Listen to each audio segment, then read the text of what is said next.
안녕하세요, 김지강입니다. 카멜TV 시작하겠습니다. 오늘은 카멜TV 10번째 영상입니다. 좋아요와 댓글로 응원해주시고 시청해주신 여러분께 감사드립니다. 지난 시간에는 인생에서 만나는 장애물을 극복하는 방법 3가지를 말씀을 드렸죠. 오늘은 하는 일마다 잘 되는 사람들의 특징에 대해서 알아볼까 합니다. 주변에 보면 별다른 노력을 하는 것 같지도 않은데 성과를 내고 인정받는 사람들이 있죠. 직장에서 또는 조직에서 퍼포먼스를 내고 칭찬을 받습니다. 근데 얄미울 정도로 그들은 별다른 노력을 하지도 않는 것 같아 보입니다. 네. 물론 꼭 그렇지는 않겠죠. 아마 우리가 알지 못하는 곳에서 열심히 최선을 다할 것입니다. 그러나 어쨌든 그저 그냥 대충 하는 것처럼 보이는데 그가 하는 프로젝트는 항상 칭찬과 인정이 마르지가 않습니다. 다른 여러 가지 원인들이 있겠지만 제가 볼 때 가장 중요한 건 그들은 자신의 재능과 강점을 제대로 활용하고 있기 때문이 아닌가 싶습니다. 그들 대부분은 자신에게 걸맞는 옷을 입고 있는 것이죠. 이건 2가지 경우로 좀 나눠봐야 될 것 같은데요. 우선 타고난 재능이 조직의 이해관계와 정확히 잘 맞아떨어지거나 아니면 자신의 강점을 잘 관리하고 개발해서 조직이나 사회가 원하는 방식에 잘 대응하고 적응하고 있기 때문이 아닌가 싶습니다. 그리고 그러한 사람들의 특징은 자신에 대해 비교적 명확히 잘 알고 있다는 것이죠. 자신이 어떠한 사람인지, 무엇을 잘하는지, 무엇을 원하는지를 잘 알기 때문에 매사에 자신감이 있고 도전정신이 넘칩니다.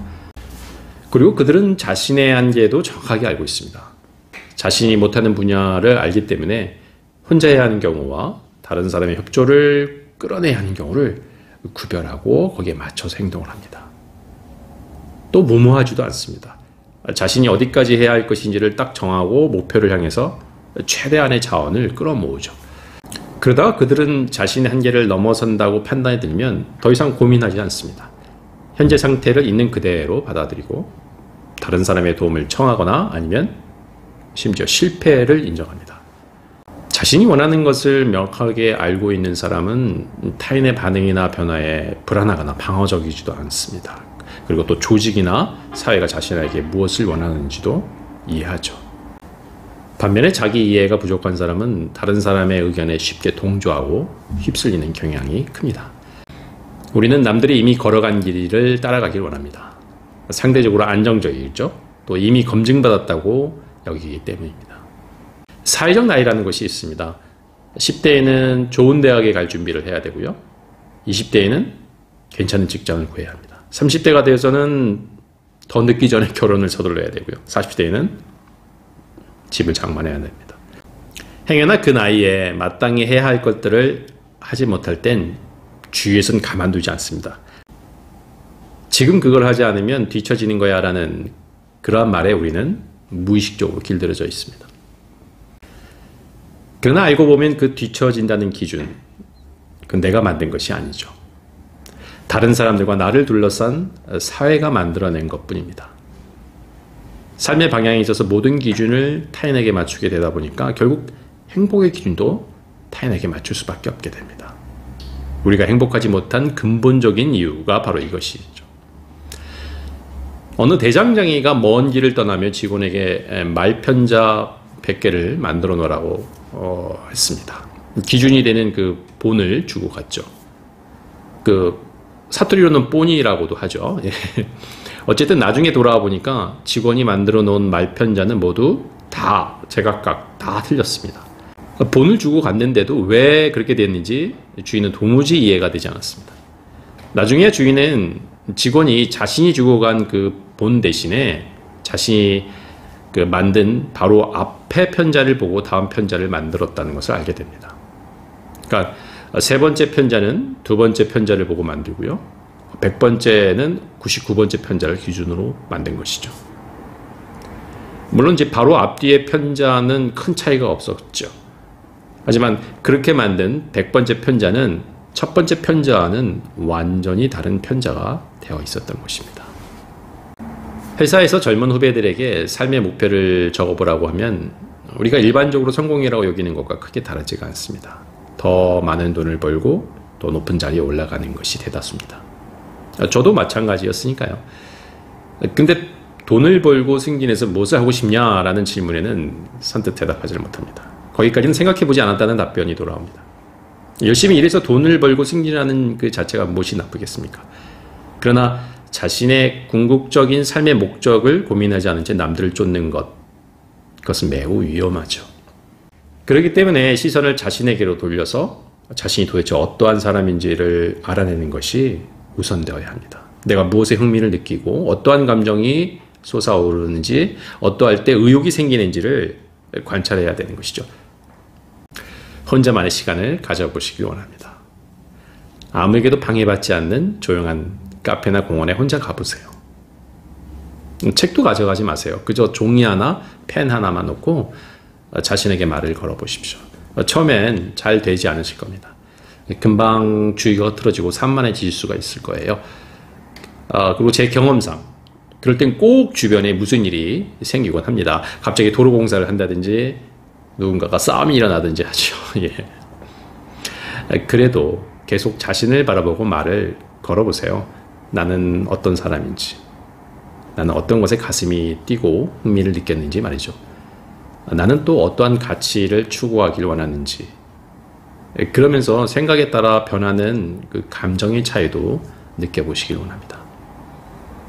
그리고 한 가지 팁을 드리자면, 그것이 어렵다면 우선 과거를 떠올려 보세요. 특히 어렸을 때부터 좋아하거나 신나게 해온 일이 있는지, 그런 것들을 생각해 보시기 바랍니다. 근원을 생각하는 것, 그것이 자신을 알기 위해서는 많은 도움이 되기 때문입니다. 제가 극도로 집중하거나 몰입하는 순간이 있다면 그건 글을 쓰는 때입니다. 제 생각을 풀어서 텍스트로 만들어갈 때 저는 가슴이 뛰고 설레이고 보람을 느낍니다.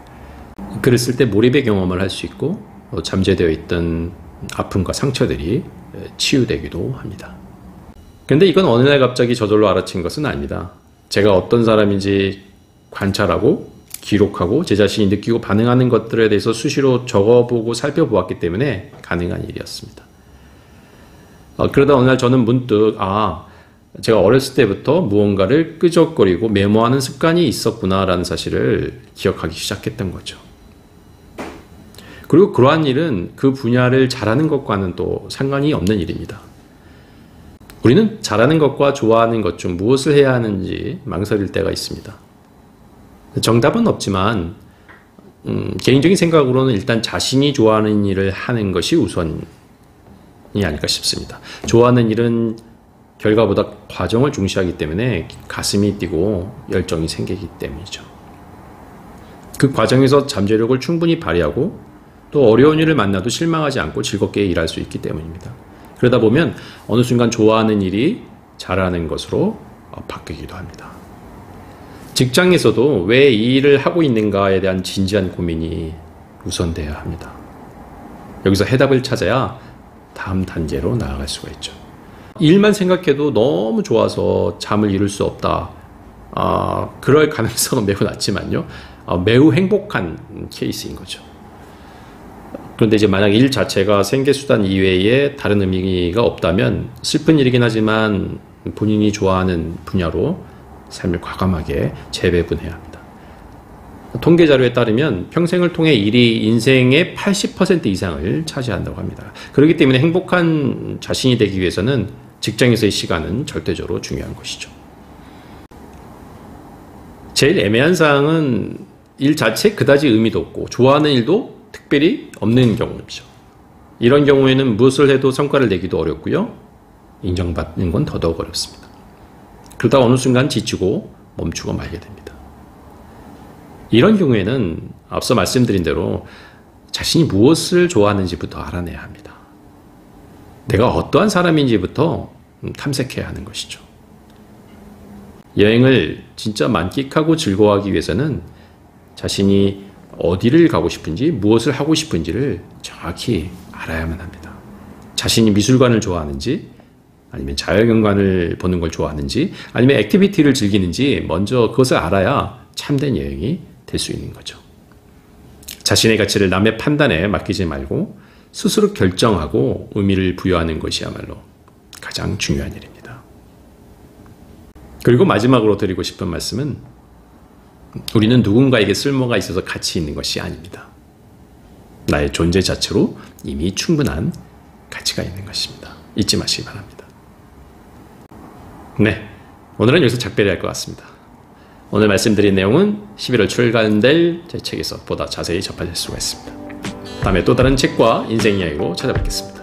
좋아요, 구독, 알림 설정 잊지 마시기 바라겠습니다. 이상 카멜TV였습니다. 감사합니다.